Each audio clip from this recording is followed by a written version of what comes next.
Hello guys, आप सबका स्वागत है मेरे यूट्यूब चैनल में। तो हम एनालिसिस करने जा रहे हैं निफ्टी और बैंक निफ्टी का, और वीकली टाइम फ्रेम से स्टार्ट करेंगे, जिससे कि हम वीकली, डेली और फिर आते हुए 15 मिनट में कल के लिए ट्रेड प्लान करेंगे, कैसे मार्केट कल का दिन हो सकता है और कल किस तरह से हमारा ट्रेड करने के लिए सबसे अच्छा रहेगा। तो हमें वीकली टाइम फ्रेम हमें देखने को मिल रहा है, क्योंकि मार्केट में अभी लोअर लो टाइम फ्रेम कंटिन्यूसली चल रहा है और अभी भी चल रहा है। अपना ये जो वीकली टाइम फ्रेम है अभी तक हायर हाई या लोअर लो वाला पैटर्न अभी तक ब्रेक नहीं किया और मार्केट नीचे आ रहा है। और जो ये नीचे आया है वो लगभग जो ये ग्रीन कैंडल बनी थी, जो भी वीकली टाइम फ्रेम है, उसका 50% एरिया के नीचे, इसके मतलब 50% एरिया यहाँ कहीं था और यहाँ से नीचे आके क्लोज दे दिया है। तो यहाँ से चांसेस ज़्यादा है कि ये धीरे धीरे नीचे आ और इसको आते हुए फिर ये अपने 39,000 या फिर 38,000 के आसपास भी हमें आने वाले दिनों में देखने को मिल सकता है।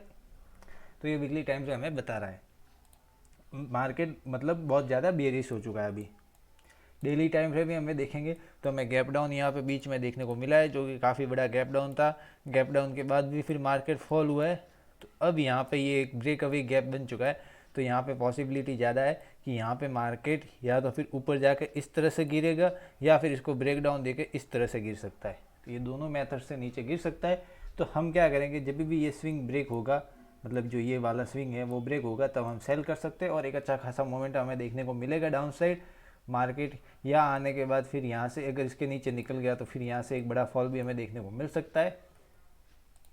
एक घंटे के टाइम फ्रेम में क्या देखने को मिल रहा है, एक घंटे के टाइम फ्रेम में देखने को मिल रहा है कि मार्केट लगभग यहाँ से एक कंटिन्यूस फॉल दिया। अब यहाँ पे जो फॉल दे रहा है वो एक स्लो फॉल है। तो यहाँ पे हमें एक घंटे के टाइम फ्रेम में हमें दिखा रहा है कि यहाँ पे थोड़ा सा सेलर्स अभी थोड़ा वीक हुए, तो यहाँ पे एक पुल बैक आना चाहिए। एक पुल बैक के बाद अगर गिर रहा है तो यहाँ से एक अच्छा खासा फॉल हमें देखने को मिल सकता है। अगर यहाँ पे डायरेक्ट गिर रहा है तो फिर यहाँ से मार्केट थोड़ी सी वॉलेटिलिटी क्रिएट करने के बाद फिर गिर सकता है। तो वो चीज़ का ध्यान रखना। अगर यहाँ से अगर एक थोड़ा सा पुल बैक ले लेता है और पुल बैक आने के बाद फिर गिरता है तो यहाँ से एक वापस से बड़ा फॉल देखने को हमें मिल सकता है। तो इस तरह से प्राइस एक्शन बनाता हुआ मार्केट गिर सकता है। अब हमें 15 मिनट में ट्रेड प्लान करते हैं कि 15 मिनट में हमें ट्रेड कैसे लेनी है। तो हमने लेवल्स पहले से बनाए हुए, तो हमें 15 मिनट में देखना है कि मार्केट फ्राइडे के दिन इसी रेंज के बीच में घूमता रहा था। अब घूमने के बाद इसी रेंज के बीच में क्लोज हो गया है। मार्केट इसके नीचे जाने की कोशिश किया वापिस से ऊपर आके इसी जोन के अंदर क्लोज हो गया।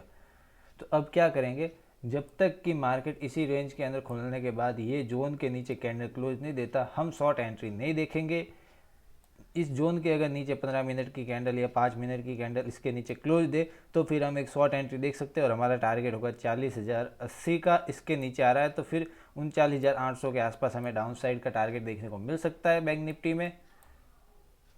और अगर इसी रेंज के अंदर खुलने के बाद, अगर ये इसी रेंज के अंदर खुलने के बाद यहाँ पे 40,600 एक 20 का लेवल ब्रेक कर रहा है, तो हम अप साइड के लिए एंट्री कब देखेंगे, जब यहाँ पे एक 15-20 मिनट आधा घंटा इस जगह के आसपास खुलने के बाद रुक जाए, फिर हम अगर ब्रेक हो रहा है तब हम एंट्री लेंगे। तो फिर यहाँ पे एक एंट्री यहाँ तक का टारगेट हम देख सकते हैं। बाकी हम यहाँ से यहाँ तक एंट्री नहीं लेंगे, क्योंकि मार्केट में क्या होगा, अगर यहाँ पे खुलते अगर इस तरह से ऊपर चला जाएगा फिर यहाँ पे थोड़ी वॉलेटिलिटी क्रिएट करने के बाद इस तरह से नीचे आ सकता है।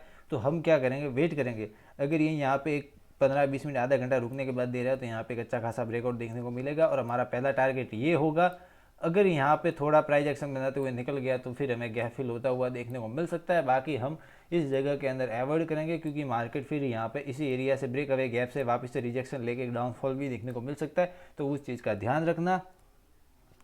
गैप अप और गैप डाउन में क्या करेंगे, अगर गैप अप खुल जाता है और गैप अप खुलने के बाद यहाँ पहली कैंडल रेड बन जाती है तो फिर हम उसका लो ब्रेक होते ही सेल एंट्री देख सकते हैं और एक बड़ा फॉल की हम एक्सपेक्टेशन कर सकते हैं।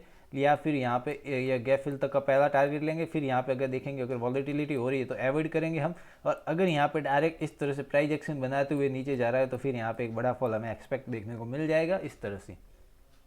गैप डाउन में क्या करेंगे, अगर गैप डाउन खुल जा रहा है तो कंटिन्यूशन में होगा, तो मार्केट फिर कंटिन्यूशन में थोड़ा नीचे आने के चांसेस कम हो गए, क्योंकि मार्केट ऑलरेडी यहाँ से गैप डाउन खुला फिर नीचे आया फिर इस तरह से साइडवेज हो गया। तो यहाँ पे भी यही होगा, गैप डाउन खुलने के बाद फिर यहाँ पे एक थोड़ी सी साइडवेज होकर इसी एरिया के आसपास क्लोज दे जाएगा। तो फिर हम गैप डाउन के बाद कोई एंट्री नहीं देखेंगे। तो इस तरह से हम ट्रेड कर सकते हैं बैंक निफ्टी में मंडे के लिए। तो अगर कहाँ पे खुलता है, लगभग गैप डाउन खुलने के चांसेस दिख तो रहे हैं। 95 पॉइंट एचजीएक्स निफ्टी डाउन है, तो अगर गैप डाउन खुल जाता है बड़ा तो फिर यहाँ पे हम थोड़ा सा अवॉइड करेंगे। अगर हम रिटेस्ट मिल रहा है उसके बाद अगर नीचे आ रहा है तो फिर हम एक रीटेस्ट के बाद एंट्री देख सकते हैं, या फिर हम वेट करेंगे कल के लिए प्राइस एक्शन बनने के बाद ही ट्रेड लेंगे।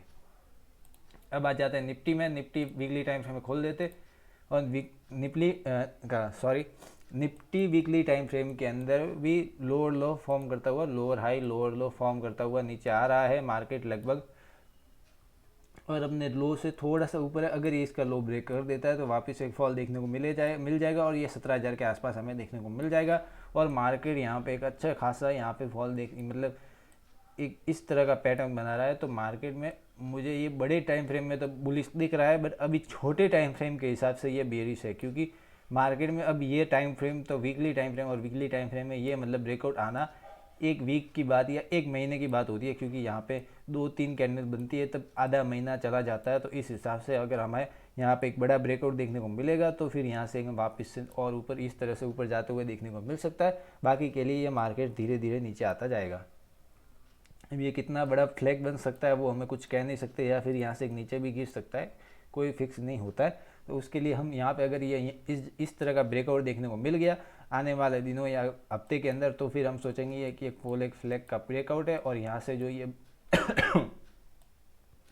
ये ब्रेकआउट है, तो इस तरह से मार्केट यहाँ से वापस से एक बड़ा मोमेंटम अपसाइड देखने को मिल जाएगा। अब डेली टाइम फ्रेम के हिसाब से हमें क्या देखने को मिल रहा है? डेली टाइम फ्रेम में हमें निफ्टी थोड़ा स्ट्रांग देखने को मिल रहा है, क्योंकि यहाँ पे हमें एक शूटिंग स्टार पैटर्न देखने को मिल रहा है, वो भी अपने लो एरिया के आसपास। तो यहाँ पे अगर ये इसके ऊपर निकलता है तो फिर हम गैप फिल तक का टारगेट देख सकते हैं। अगर यहाँ पे 5-10 मिनट रुकने के बाद इसके ऊपर निकला तो फिर हम गैप फिल तक की एंट्री देख सकते हैं, और यहाँ तक हमें गैप फिल होता हुआ देखने को मिल जाएगा। फिर यहाँ से वापस से थोड़ा प्राइस एक्शन बनाते हुए अगर वापस अप साइड जा रहा है तो फिर हम वो बाद में देखेंगे। बाकी डेली टाइम फ्रेम में शूटिंग स्टार देखने को मिल रहा है। इसके नीचे जा रहा है तो फिर हमें एक सेल एंट्री भी देखने को मिल सकती है। तो सेल एंट्री हम बैंक निफ्टी में अच्छी देखने को मिलेंगी, क्योंकि निफ्टी में ऑलरेडी यहाँ से रिकवरी आई हुई है, तो बायर्स यहाँ पे ऐड होंगे। तो जैसे ही नीचे आने की कोशिश करेगा मार्केट इसको वापस से ऊपर ले जाने की कोशिश करता रहेगा। जो बायर्स होंगे वो इसको 1 घंटे की टाइम फ्रेम में देखें तो मार्केट यहाँ पे इस एरिया के आसपास आके इसके नीचे कैंडल क्लोज नहीं दिया, तो अगर इसके नीचे निकल रहा है तो इस तरह से प्राइस एक्शन बनाता हुआ मार्केट यहाँ से वापस से नीचे जा सकता है। तो यहाँ पे भी इस तरह से प्राइस एक्शन बनाते हुए जा सकता है।